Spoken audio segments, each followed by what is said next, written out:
Good morning, students. Am I audible?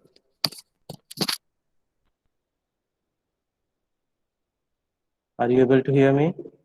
Okay. So we'll start today's session. Yes, sir. In the last class, uh, we saw that uh, the structure of the C program, C++ program. Okay, in which the various header files, global declaration, then class declaration, main functions were there. Then we saw that how to declare a class. Okay, then creating objects. Then after that, how to access the member variables and member functions. Okay, in this we saw that with dot operator we access the various various variables and functions. Okay. Next, we combine after this. We combine the total various sections, that header file, then class declaration, then main section, main function. Then we make a program. Okay, we made a program here.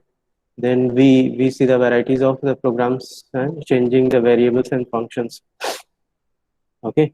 Now we'll see the another aspect that is the member functions. Okay. Now defining a member function means this particular portion. Okay. Here we saw that only how to create variable and how to access the variables. Okay. उसके हमने काफी सारे varieties भी देखे थे कि member function कैसे create करना है, क्या करना है, राइट। उसके बाद हम देखते हैं आज member function can B member function means जो फंक्शन अंदर रहता है, क्लास के अंदर जो रहता है, जिसका काम रहता है कि जो वेरिएबल्स के साथ डील करता है, राइट। आपके पास है ना दो ही एंटिटीज रहती हैं किसी भी क्लास के अंदर। एक रहता है आपका वेरिएबल रहता है जिसमें आप डेटा स्टोर करते हो, और दूसरा मेंबर फंक्शन रहता है जो उन वेरिएबल्स के साथ प्ले करता है या मैनिपुलेशन करता है, राइट। तो हम क्या कर रहे हैं, यहाँ हम मेंबर फंक्शन देखते हैं। Member function can be defined in two ways, inside the class definition and outside the class definition. Inside the class definition and outside the class definition. अभी तक हमने जो देखा हुआ था उसको हमने बोला था कि ये इनसाइड द क्लास डेफिनेशन, ठीक है। अभी हम देखते हैं क्या आउटसाइड द क्लास डेफिनेशन, अब कैसे उसको डिफाइन करते हैं, राइट। सो बेसिकली अभी तक हमने क्या किया था,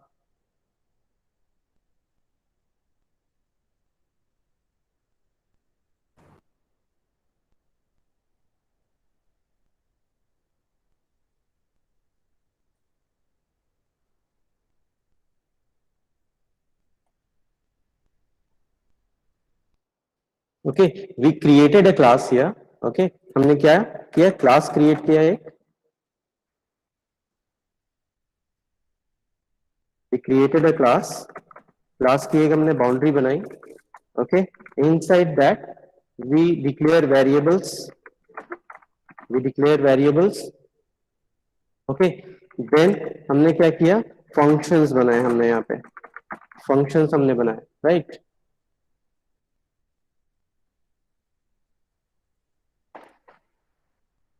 okay, so inside the class we declare variables and functions. So यहाँ पे हमने क्या किया, फंक्शंस का भी हमने ब्लॉक बना के रखा था। ओके, फंक्शंस का भी हमने ब्लॉक बना के रखा था। इसका मतलब क्या है, हमने यहाँ डिफाइन करके रखा था फंक्शन, ठीक है। अगर आपको याद हो तो फंक्शंस में क्या होता है, functions are having three three different steps. एक होता है डिक्लेरेशन होता है, एक होता है डेफिनेशन, एक होता है function calling, right. Now function का डिक्लेरेशन कैसे करते हैं, हम हेडर करते हैं, हेडर की तरह उसको यूज करते हैं। जैसे अभी आपने जो भी बनाया था वेरिएबल्स, जैसे हमने बनाया था इस फंक्शन में, हमने बना दिया था उसको प्राइवेट, राइट। प्राइवेट करके हमने लिख दिया था इंट एक्स, ये आपका वेरिएबल था। फंक्शंस क्या क्या थे, इनपुट और आउटपुट फंक्शन थे आपके। इनपुट और आउटपुट हमने लिखा हुआ था that's void, void input. Okay, inside this, inside this particular block क्या कर रहे हैं हम, हमने एक वेरिएबल को इनिशियलाइज कर दिया। यहाँ पे हमने लिख दिया x इज इक्वल्स टू 10। ये कहलाता है क्या, this is the definition of a function. This is a definition of a function. इसी फंक्शन का अगर हम डिक्लेरेशन लिखेंगे, कैसे लिखेंगे हम फंक्शन का, अगर हमको डिक्लेरेशन लिखना है तो इसके लिए आएगा आपका void, रिटर्न टाइप आपका आता है void, then input, void input and arguments. ये आपका रिटर्न टाइप हो गया, ये फंक्शन नेम हो गया, और यहाँ पे आर्ग्यूमेंट्स रहते हैं। ठीक है, वैसे ही एक हमने फंक्शन बनाया हुआ था, क्या अभी बनाया था हमने, void display, void display, display के अंदर हमने क्या दिया हुआ था, डायरेक्टली दिया हुआ था cout, then x is equals to, उसको हम क्या कर रहे हैं, प्रिंट कर रहे हैं, राइट। तो ये हो गया डिस्प्ले फंक्शन का आपका डेफिनेशन, राइट। इसी का अगर हम डिक्लेरेशन दे तो क्या होगा, just header part void then display, void then display, that's it। So similarity क्या है, ये जो फंक्शन का डेफिनेशन होता है, यहाँ से देखो आप, ये जो फंक्शन का डेफिनेशन है इसके साथ ये जो ब्लॉक है, ओके, आप पूरा अगर ये इसका ब्लॉक आप हटा दोगे तो क्या हो जाएगा, ये फंक्शन का हेडर हो जाएगा, इसको हम बोलते हैं डिक्लेरेशन, राइट। तो अभी हम यूज करेंगे आउटसाइड फंक्शन में इसी को, ठीक है। बेसिकली जो हमने अभी इनसाइड फंक्शन देखा हुआ था, इनसाइड फंक्शन में हमने क्या देखा था, इनसाइड फंक्शन हम कैसे बनाते हैं, यहाँ पे हमने क्या किया, क्लास को डिक्लेयर कर दिया, क्लास के अंदर हमने वेरिएबल्स बना दिए, और इनसाइड क्लास के अंदर ही पूरा का पूरा हमने डेफिनेशन दे दिए। डेफिनेशन दे रहे हो तो आपको डिक्लेरेशन देने की जरूरत नहीं है, राइट। सो इस तरीके से क्लास के अंदर आप पूरा का पूरा फंक्शन आप डिफाइन कर दो, उसका टास्क डिफाइन कर दो, और क्या करोगे, मेन के अंदर से आप इसको कॉल करो, इस तरीके से हमने किया हुआ है, ठीक है। बट अभी जब हम फंक्शन को देखो, क्लास की बाउंड्री के अंदर, ये इसकी बाउंड्री है, क्लास की बाउंड्री के अंदर जो भी एंटिटीज आपने डिफाइन किया हुआ है, डिक्लेयर किया हुआ है, वो सब क्लास की प्रॉपर्टी हो जाती है by default, okay.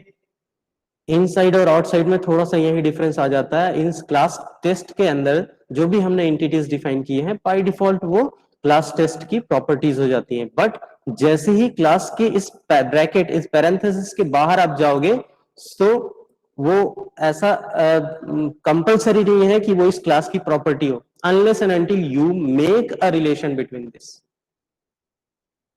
Okay, unless and until you make a relation between this two entities. तो अभी हम क्या कर रहे हैं, अभी हमको करना क्या है एक्चुअली इस सिनेरियो में, अभी तो हमने क्या किया, क्लास बनाया, क्लास के अंदर ही हमने क्या किया, इन फंक्शंस को हमने डिफाइन कर दिया। बट अभी हम क्या करने जा रहे हैं, अभी हम क्या करेंगे, will make a class here, okay, will make a class here. Outside class का मतलब क्या है, कि क्लास के बाहर आप उन सब फंक्शंस को आप डिफाइन करो, ओके। तो जो हमने बनाया हुआ है उसको हम क्या करेंगे, void इनपुट, क्लास क्लोज हो चुका है, उसके बाद हम क्या कर रहे हैं, उसको डिफाइन हम कर रहे हैं, क्लास के बाहर हम लिख रहे हैं इसको x इज इक्वल टू 10, ये हो गया एक फंक्शन। दूसरा फंक्शन क्या है, void void display, void display,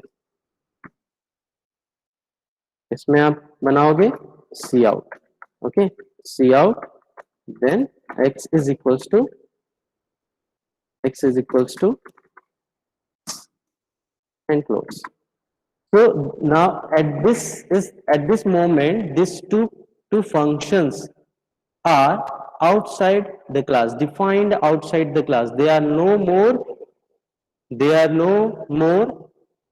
inside they are no more defined in the class, ठीक है। सो अभी क्या होगा, ये क्लास एक अलग एंटिटी हो गई, अभी जो है ये जो x है दिख रहा है आपको, जो वेरिएबल है, वो इसकी बाय डिफॉल्ट इसकी प्रॉपर्टी है, राइट, बाय डिफॉल्ट इसकी प्रॉपर्टी है, but they are no more related, this two functions are no more related directly to this class.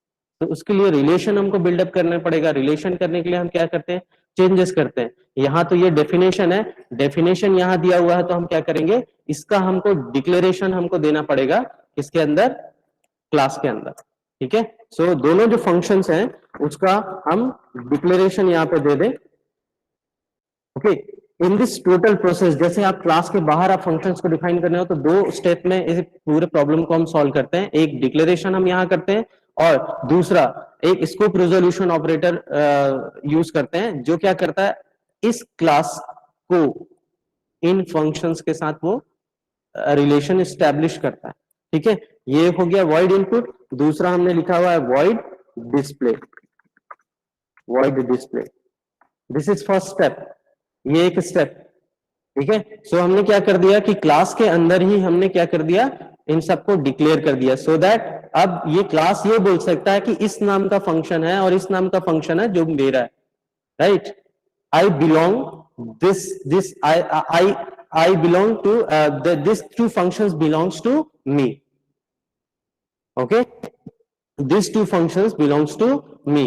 इस तरीके से क्या कर सकता है, वो रिलेशनशिप बिल्डअप कर सकता है। नाउ इसके अलावा भी हम यूज करते हैं, okay, suppose this is class 1 here, this is class 1, okay, now in the program, in our program only one class is there, there may be 20-30 classes in a single program, okay, 20-30 classes in a single program, so क्या करेंगे, मे भी ऐसा chances है कि same type का function वो भी use कर रहे हो और उसने उन्होंने भी क्या किया हुआ, बाहर उन्होंने उसको डिफाइन किया हुआ।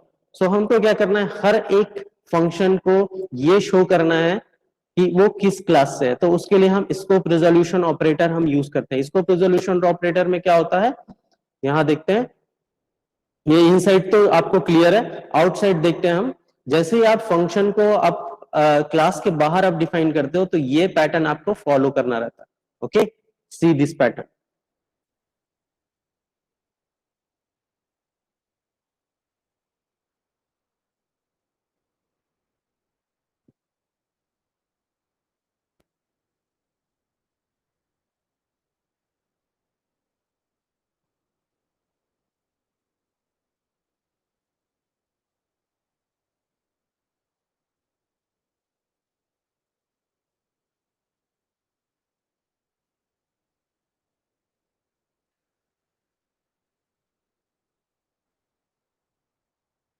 Now what is this pattern, आपको रिटर्न टाइप यहां मेंशन करना रहेगा। ठीक है, जिस भी आप फंक्शन को बना रहे हो उसका रिटर्न टाइप आप लिखोगे, क्लास का नेम लिखोगे जिस क्लास से वो बिलोंग करता है, उसके बाद इस ऑपरेटर को हम बोलते हैं scope resolution operator, okay, double colon, then function name आप यहाँ मेंशन करोगे, फंक्शन नेम के साथ यहाँ लिखते हैं हम arguments, okay, it means that सारी चीजें सेम रहेंगी, रिटर्न टाइप पहले से रहता था, फंक्शन नेम और आर्ग्यूमेंट्स भी सारे रहते थे, उसके साथ फंक्शन का बॉडी भी रहता था साथ में, बट ये दोनों चीजें हम एक्स्ट्रा ऐड करते हैं क्लास नेम के साथ scope resolution operator.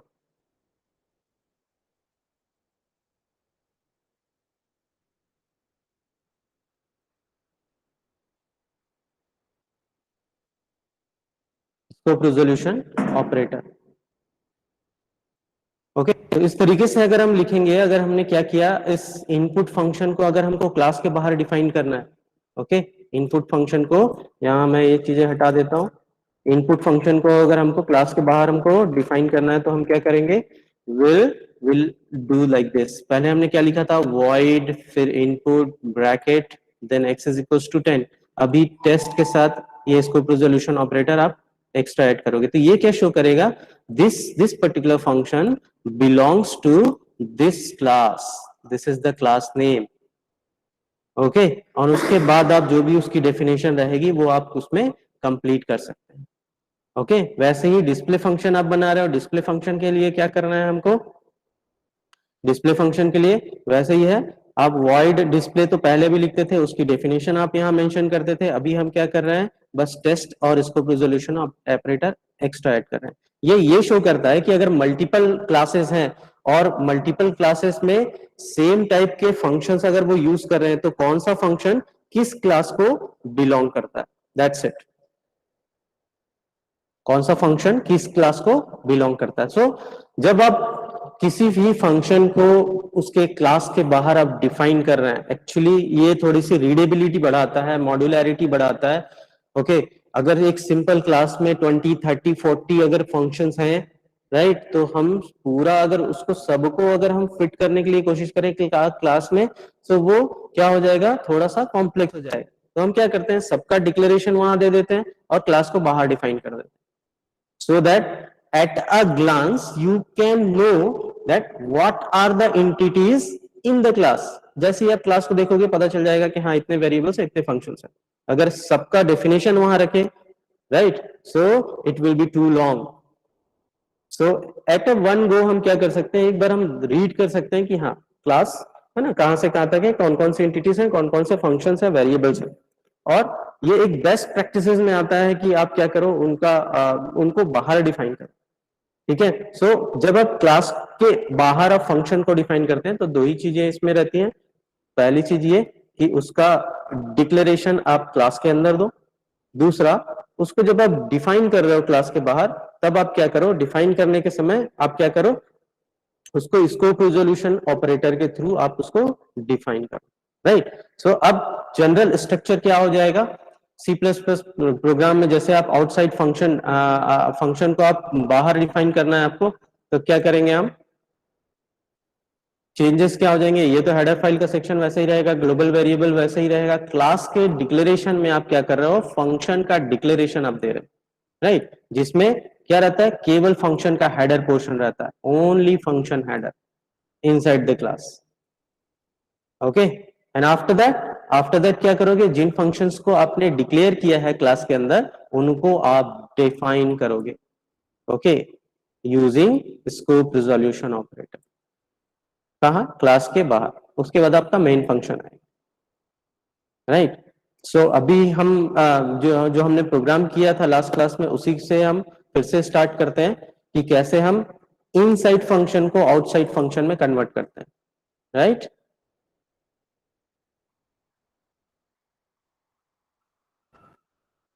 Are you getting this? Yes, sir.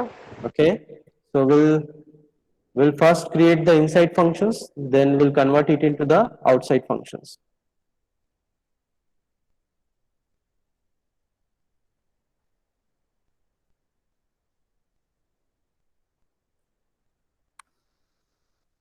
ये एक फंक्शन है हमारे पास class test. Okay, class test है, उसके अंदर हमने एक प्राइवेट वेरिएबल हमने बना के रखा x. There are two functions, one is initialising the variable and another one is displaying it. Okay, उसके बाद हमने क्या किया, क्लास के बाहर वॉइड मेन में हमने क्या किया, एक t1 ऑब्जेक्ट बना के रखा है। t1 से हम इनपुट फंक्शन को कॉल करते हैं, तो x इनिशियलाइज होगा, और जैसे ही आप t1 डॉट डिस्प्ले कॉल करोगे तो वो क्या हो जाएगा, आपका डिस्प्ले हो जाएगा। तो इसको रन करते हैं, control F9। Okay, x is equal to 10। Good, now अभी हम क्या करेंगे, इन सबको हमको बाहर हमको डिफाइन करना है, तो हम क्या करें, क्लास को हम यहाँ क्लोज कर देते हैं।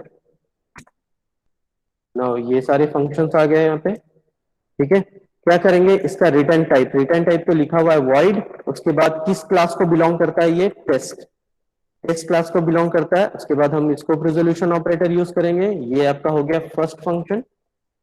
दूसरा है वॉइड डिस्प्ले, किस क्लास को बिलोंग करता है, टेस्ट क्लास को बिलोंग करता है ये। Then scope resolution operator and display. Okay, और रिक्वायरमेंट क्या है, इन सब का जो डिक्लेरेशन है वो यहाँ पे होना चाहिए। कहाँ होना चाहिए, क्लास के अंदर। राइट, सो हम इसको लिखेंगे वॉइड डिक्लेरेशन में केवल हेडर पार्ट आता है। Header part means return type, function name and arguments, then semicolon. So return type है वॉइड है आपका, फंक्शन नेम है इनपुट, देन आर्गुमेंट्स, कोई भी आर्गुमेंट्स नहीं चाहिए यहाँ पे, तो हम क्या करेंगे, सेमीकोलन से इसको टर्मिनेट कर देंगे। Then second one void display,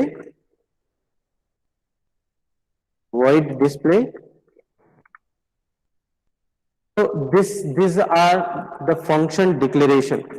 Okay, function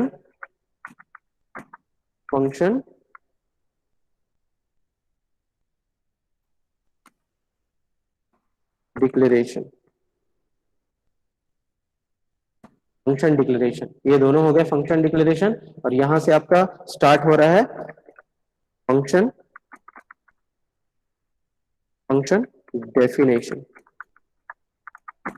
Okay, so this portion is your function declaration, this portion is your function definition. Now Now we'll see same output.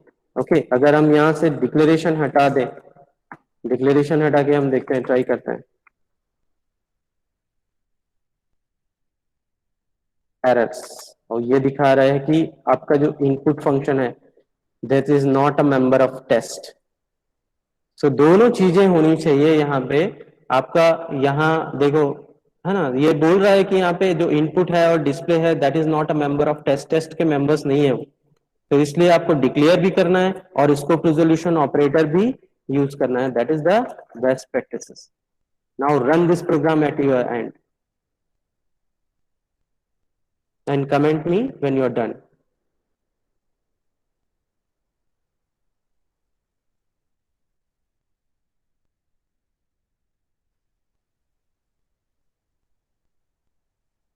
इसको मैं थोड़ा सा प्रिसाइज कर देता हूँ और small.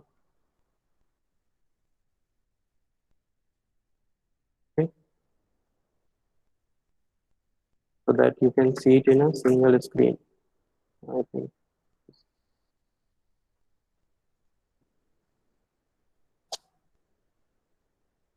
that is a class. उसके ऊपर आपको हेडर फाइल्स इंक्लूड करना है. ओके, ये डिस्प्ले नहीं हो रहा है. फर्स्ट हेडर फाइल्स, ठीक है, स्ट्रक्चर फॉलो करना है हमको. Header files, then class, header files, then class definition, header files, then class definition, and inside the class definition, okay, क्या करोगे आप? functions का header आप include करोगे. that is the function declaration. now after the class क्या बोलता है? next section क्या बोलता है कि हमको आपके functions को आपको define करना है, उनका task आपको define करना है with the help of class name and scope resolution operator. with the help of class name and scope resolution operator. Okay, so this is single function, this is another function.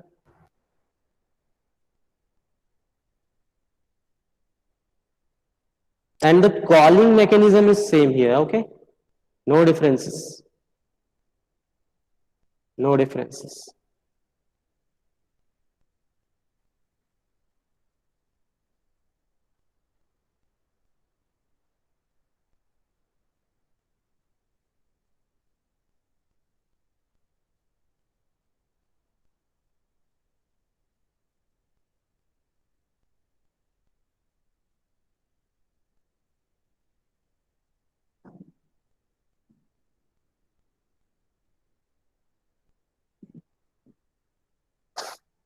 Calling mechanism is same.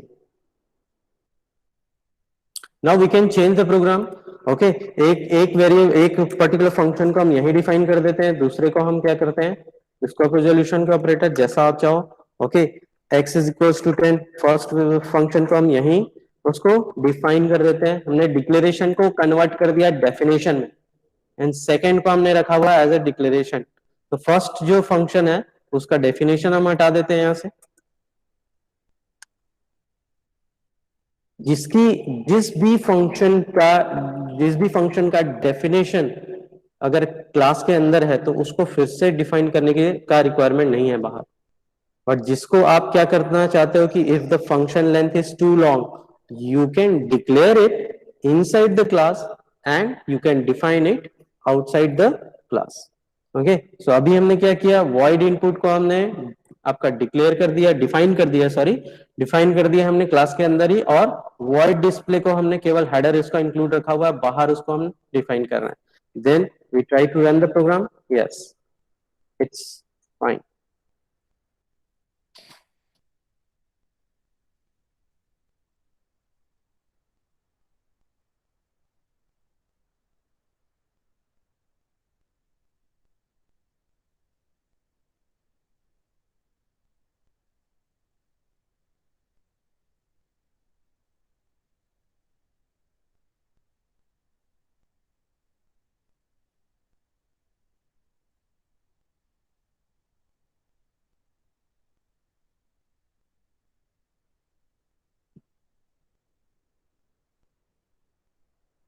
Implement this.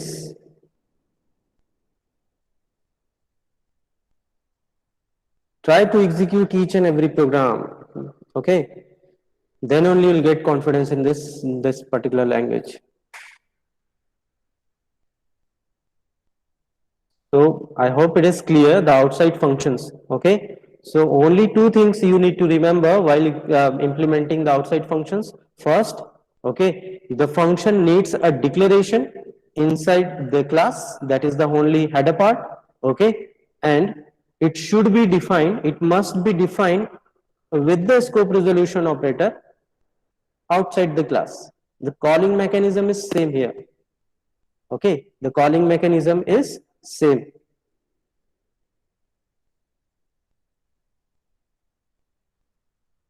The calling mechanism has no changes.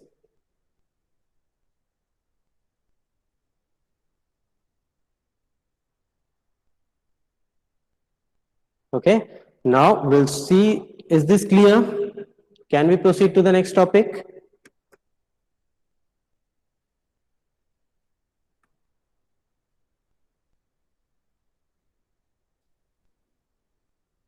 For your reference, okay, when I'll send this particular slide, okay, I have mentioned the program here. Okay, the screenshot of the program. So the next topic is the private member functions. How to deal with the private member functions. Now, what is the meaning of private member functions? We have already seen that when we make a variable as a private, the the object is not able to directly contact this or directly make a connection with this, right? This variable. Okay, inside the class we create object, and the object tries to access the elements with the help of dot operator, whether it is a function or it is a variable. तो जब हमने x को private किया किया था, तो हमने क्या किया था, x अगर, हाँ, ध्यान से सुनो बात. when we created the variable x as a private, और इनिशियली देखते हैं पब्लिक से हमने स्टार्ट किया था, तो t1 डॉट एक्स, जब हम क्या कर रहे हैं, t1 डॉट एक्स हम कर रहे हैं, टेस्ट क्लास बनाया, उसके लिए हमने t1 ऑब्जेक्ट बना दिया. जब आप x को पब्लिक रख रहे हो, वेरिएबल इज पब्लिक, तो आप क्या कर रहे हो, t1 dot x is accessible. Okay, you can access this, you can modify this, you can print this value. But when x is private, this particular command is not possible. Okay, you can not execute this. वैसे ही क्या होता है, functions के साथ होता है. जब आप फंक्शंस को प्राइवेट डिक्लेयर कर देते हैं, ठीक है, अभी देखो क्या हो रहा था कि जब हम x को पब्लिक में रख रहे थे तो डायरेक्टली एक्सेसिबल था, x पब्लिकली नहीं अवेलेबल है, प्राइवेट है, तो इसको कैसे एक्सेस करें, फिर x को एक्सेस करने के लिए हम फिर फंक्शंस बनाते हैं, राइट क्योंकि एक ही क्लास के अंदर जो होता है, एक क्लास के अंदर जो भी एंटिटीज रहती हैं वो आपस में कम्युनिकेट कर सकती हैं. तो अगर हम x को डायरेक्टली एक्सेस नहीं कर सकते, तो हम कोई ऐसा फंक्शन बनाएंगे जो उसको एक्सेस करता हो. सेम कॉन्सेप्ट अप्लाई होता है कि अगर आप फंक्शन को प्राइवेट डिक्लेयर कर रहे हो, तो ऑब्जेक्ट उसको डायरेक्टली एक्सेस नहीं कर सकता है. The object is not able to access that particular function directly. तो अभी अभी इस प्रोग्राम में देखो जो डिस्प्ले हो रहा है. Okay, inside this I have created a class named test. Okay, inside the public private domain we have created variable x and two functions. All are private now, all are private. Okay, and in the void main we tried the standard procedure. हमने क्या किया, x input function display in सबको private में declare कर दिया, और t1 dot input और t1 dot display हम एग्जीक्यूट कर रहे हैं. क्या एग्जीक्यूट होगा, देखते हैं.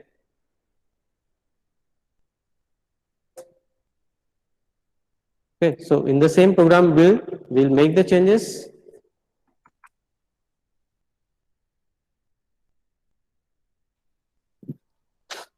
यहां से पब्लिक हटा देते हैं हम, और ये पोर्शन हम हटा देते हैं यहां से.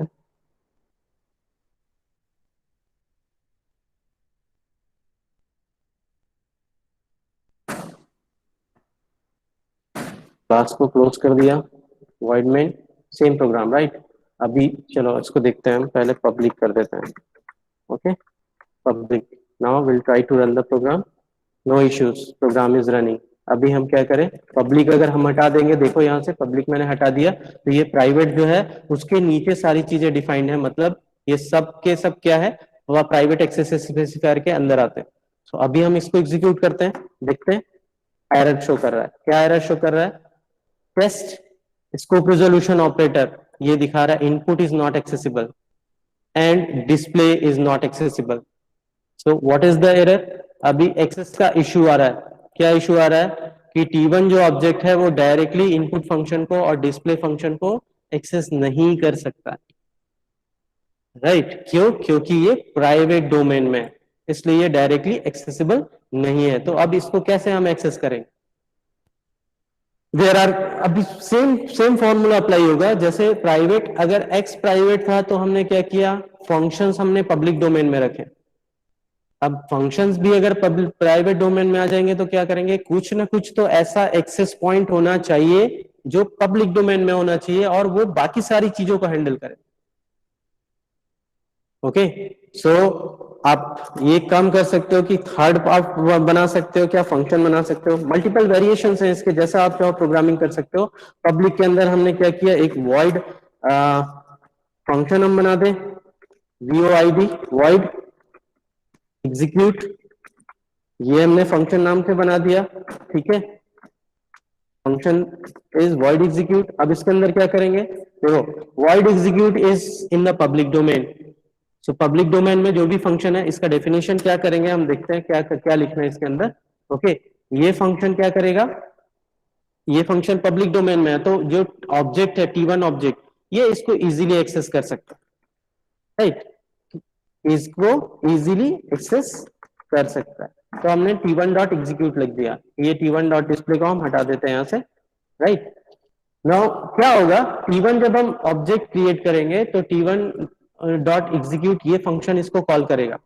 Now what is our purpose in this program, our purpose is to initialise the variable x and display this.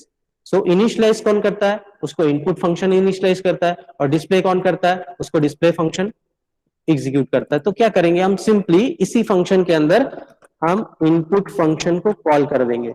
अभी अब देखो इनपुट फंक्शन को कॉल करने वाला कौन है, ऑब्जेक्ट तो कॉल नहीं कर रहा है, तो हम क्या करेंगे, डायरेक्टली उसका हेडर लिखेंगे, बस input then brackets then semicolon. ये जो सिंटेक्स है वो कॉल कर देगा आपके function. Okay, input function call हो गया।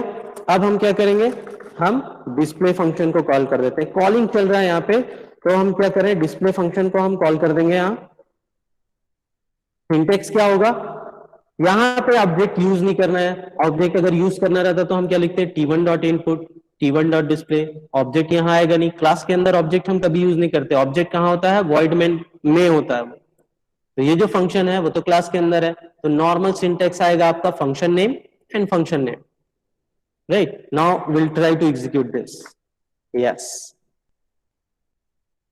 Getting the result. तो अभी प्रोसीजर क्या हो रहा है, ठीक है, वो हमने क्लास टेस्ट बनाया। ओके, हमारे पास है ना एक वेरिएबल है, और क्या है, तीन फंक्शन है, एक इनपुट फंक्शन हो गया, एक डिस्प्ले फंक्शन हो गया, और एक एग्जीक्यूट फंक्शन हो गया। दो फंक्शन आपके प्राइवेट में है तो उनको ऑब्जेक्ट डायरेक्टली एक्सेस नहीं कर सकता, बट काम हमको इन्हीं से करवाना है, ठीक है, काम हमको इनपुट और डिस्प्ले फंक्शन से ही करवाना है। तो हम क्या करेंगे, पब्लिक डोमेन में एक हम फंक्शन क्रिएट करेंगे जो क्या करेगा, इन्हीं दोनों फंक्शंस को कॉल करेगा, इनपुट फंक्शन को कॉल करेगा और डिस्प्ले फंक्शन को। सो जैसे ही आप T1 डॉट एग्जीक्यूट करोगे तो ये कंट्रोल आ जाएगा यहाँ पे, और ये फंक्शन एग्जीक्यूट होगा, इसके अंदर ये दोनों फंक्शन सीरियली आप एग्जीक्यूट करोगे। डिस्प्ले को पहले लिख दोगे, इनपुट को बाद में लिखोगे तो प्रॉब्लम है, ठीक है। तो पहले इनिशियलाइज करेंगे फिर हम डिस्प्ले करेंगे। अगर आप नहीं चाहते, थर्ड वेरिएबल आपको क्रिएट नहीं करना है, so we can modify the program here. क्या करें हम, सिंगल फंक्शन को as per the requirement you can change the program. Simple first input को हमने इसमें रखा हुआ है प्राइवेट में, और डिस्प्ले को हम कर देते हैं पब्लिक। डिस्प्ले को हम कर देते हैं public.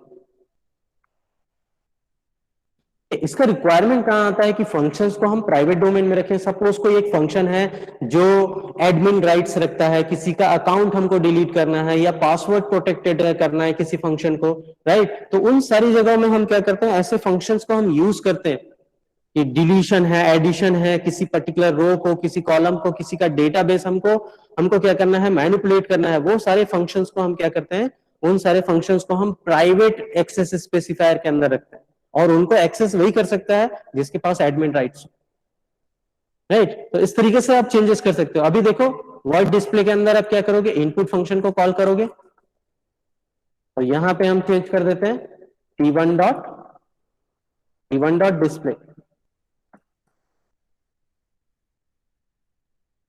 t1 dot display. So अभी प्रोग्राम का फ्लो कैसे हो रहा है सॉरी, प्राइवेट डोमेन में हमने एक वेरिएबल और एक फंक्शन को रखा हुआ है, दूसरा फंक्शन हमारा डिस्प्ले है जो पब्लिक डोमेन में है, ठीक है।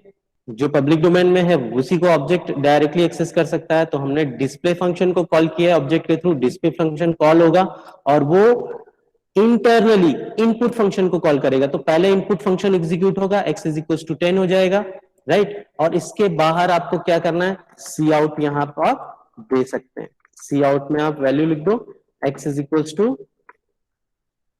x is equal to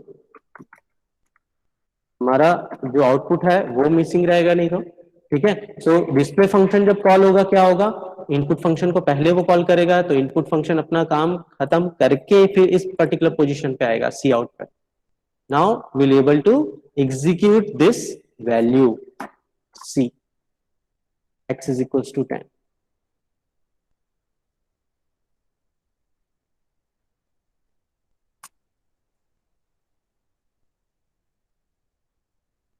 execute this at your end. तो जो भी फंक्शन या वेरिएबल प्राइवेट एक्सेस स्पेसिफायर के अंदर है उसको ऑब्जेक्ट कभी भी डायरेक्टली एक्सेस नहीं कर सकता है। ये तो हमने फर्स्ट क्लास है ना, सेकंड या थर्ड लेक्चर में ही देख लिया था जब हम एक्सेस स्पेसिफायर्स पढ़ रहे थे, राइट। तो उनको हमको एक्सेस कैसे करना है, कुछ ना कुछ ऐसा पब्लिक डोमेन में होना चाहिए जिससे उनका रिलेशन हम स्टेब्लिश कर दें। तो यहाँ पे आपका जो इनपुट फंक्शन है ये प्राइवेट डोमेन में है, इसको हमको एग्जीक्यूट करना है, तो इसको किसी पब्लिक कंट्रोल वाले फंक्शन के अंदर हमको क्या करना पड़ेगा, कॉल करना पड़ेगा। और यहाँ पे जब आप कॉल करते हो आपको कोई भी ऑब्जेक्ट का रिक्वायरमेंट नहीं रहता, ओके। कोई भी ऑब्जेक्ट का रिक्वायरमेंट नहीं रहता, डायरेक्टली आप फंक्शन नेम, इफ अगर उसमें कुछ वेरिएबल्स हैं आपको आर्ग्यूमेंट्स डालने हैं, जैसे हम यहाँ डाल दें इंट ए और ए की वैल्यू को हम यहाँ असाइन करें, ए की वैल्यू को हम यहाँ असाइन करें, तो आपको क्या करना पड़ेगा, बस यहाँ से वैल्यू पास करनी है। सपोज 110 तो अब फिर से कॉल करो 110, वो उसमें 110 उसमें डिस्प्ले हो जाएगा। So as per your requirement you can design your program, okay. अगर आपको थर्ड अगर फंक्शन बनाना है उसके थ्रू कंट्रोल करना है तो वो भी कर सकते हो। इनसाइड जो फंक्शंस हैं उनको आप आपस में चेंजेस कर सकते हो, right.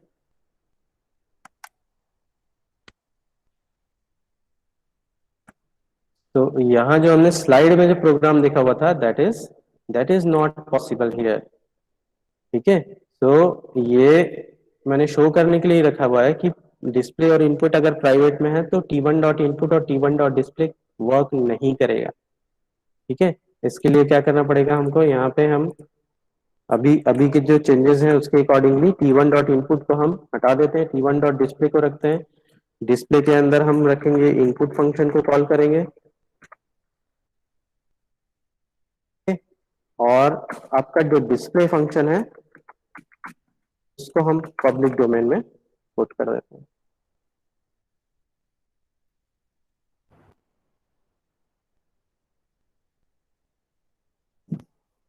Any doubt in this?